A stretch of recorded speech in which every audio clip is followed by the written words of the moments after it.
sa pagbabasa!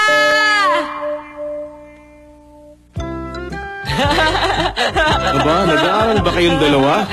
Daddy, Pambihira, comics lang palang binabasa ninyo. Ay, Nobita, nabasa mo na ba yung librong pinili ko na nakaraang buwan? libro na binigay niyo noong nakaraang buwan? Opo, naalala ko na. Yung libro na walang picture, puro sulat lang. Siyempre, nabasa ko na. Hindi nga, ang galing naman pala ng anak ko. Mabutit nabasa mo na yon. Nagustuhan mo ba, ha? Siyempre po, sobrang nakakatuwa. Sobrang exciting. May mga part na suspense, pero maya-maya nakakatuwa na ulit ang kwento. Suspense, nakakatawa. Opo, binasa ko po agad yung pagkabigay nyo sa akin. Sinungaling. Nobita, Po, ano po yun? hindi mo binasa yung libro, ano? Binili ko pa naman yun dahil alam ko makakaganda yun para sa'yo. Huwag mo na lang basahin. Bahala ka sa buhay mo. Paano kaya niya ako nahuli? Paano magiging suspense at nakakatawa to? Mga essay ni Shivaitzer ang binigay niya. Sana pala sinabi ko na lang natouch ako sa libro. Hay nako, hindi ka na talaga natuto. Subukan mo na lang kayang basahin to. Para sa ikabubuti mo rin naman ang pagbabasa ng mga libro na may aral eh. Makakabuti sa akin? Kaya lang, kapag hawak ko na ang ganitong klaseng libro na puro sulat lang, para sumasakit ang ulo ko kapag binasa ko na. Parang lalagnatin na ako. Iikot ang paningin ko. Ayoko na. Kahit 3 page pa lang, nahihilo na ako. Ay, anak ko naman.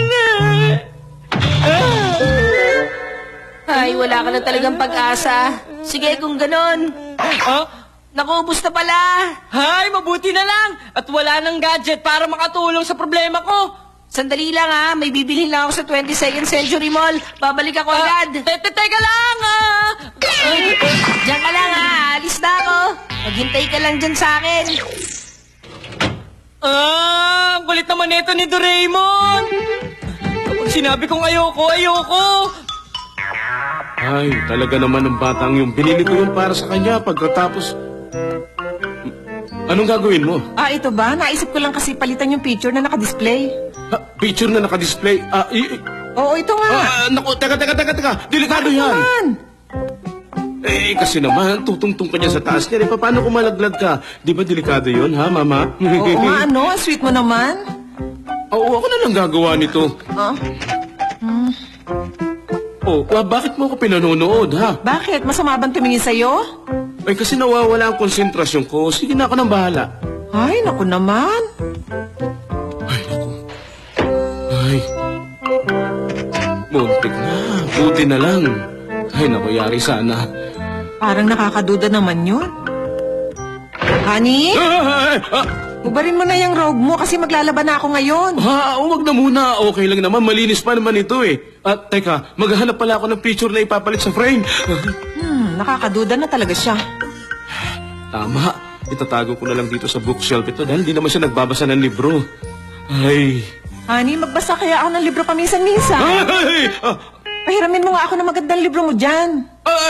Hindi pwede. Inaayos ko pa kasi mga libro. Hintayin mo na lang na matapos kong ayusin ito. Pwede ba, Mama? Nandito si Doraemon. Sabi ko naman sa'yo, hintayin mo ako. Pampagana sa pagbabasa! Kapag binutbut mo ang gadget na ito sa kahit anong libro na kahit hindi nakakatuwa o nakakaliw basahin, halimbawa na lang, itong dictionary na hindi mo talaga matatagalan. Magugustuhan mo na yan. Hindi nga. Alam mo, kahit ano pang ibudbud mo dyan, hindi magiging masaya ang pagbabasa ng dictionary.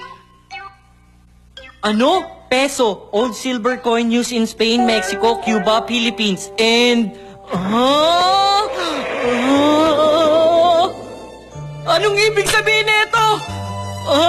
Na ang pera pala ay naglalakbay at dumadaan sa iba't ibang mga tao. Siguro napakaraming pinagdadaanan ng ating pera. Ang galing naman nito.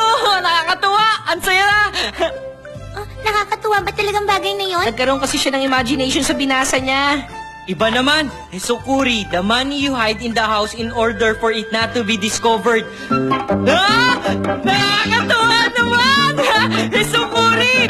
Patago daw na naiipon. Ang galing! Nakakatuwa talaga. Naintindihan mo na? Kahit gaano ka-boring ang isang libro, kapag binudburan mo nito, napapasarap at napapasaya ang pagbabasa mo. Ang galing! Sige, subukan nga natin sa phone directory. Ito, subukan mong basahin. Sige nga. Nakakagulat naman. Nakakatakot naman yung phone number niya.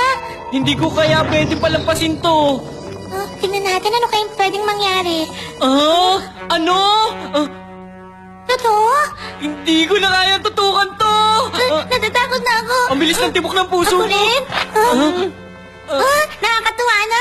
Nakakatuwa, di ba? Ano na, Nobita? Tama na ang experiment. Umuwi na tayo para mabasa mo na yung libro ni Schweitzer. Halika na. Gusto ko pang basahin tong phone directory. Hindi, umuwi na tayo. Ayoko pa! Sige na, Nobita. Gusto ko pang tapusin to. Halika na. Hiniram ko pa tuloy yung directory.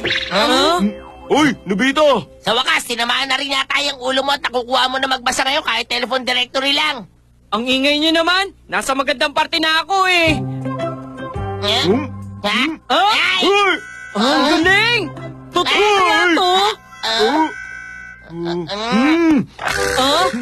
Ibalik mo sa akin yan! Ibalik mo sa akin yan! Tumahimik ka dyan! Alam ko hindi ng director yan naman itong libro! Oh, ano? Isang... Directory lang? Ano ba? Ibalik nyo na yan sa akin! Naman, Tumigil ka! aray ko! Maganda nga ang parte na ito! Isusumbong ko kayo! Nakakatuwa pa naman yung directory, tapos kinuha lang nila! Mas nakakatuwa tong isang to. Subukan mo. Eto. Ano kayang laman nito? Si Schweitzer ay pinanganak noong 1875 sa Kaisberg, Alsace, nina Adele at ang kanyang ama si Louis. Ang ganda! Pinanganak pala siya sa maburol na lugar. Na-imagine ko na ang lugar na yon. Noong 1913, pumunta siya sa Africa, nun sakupan ng France. Doon malapit sa Ogoy River, itinayo niya ang Lambaran Hospital sa pamamagitan ng sarili niyang pagsisikap. Totoo pala may taong ganito, nakaka-inspire talaga siya. Gusto ko pang basahin ang mga susunod na mangyayari. Buti naman at nagka-interest na siyang basahin yung libro.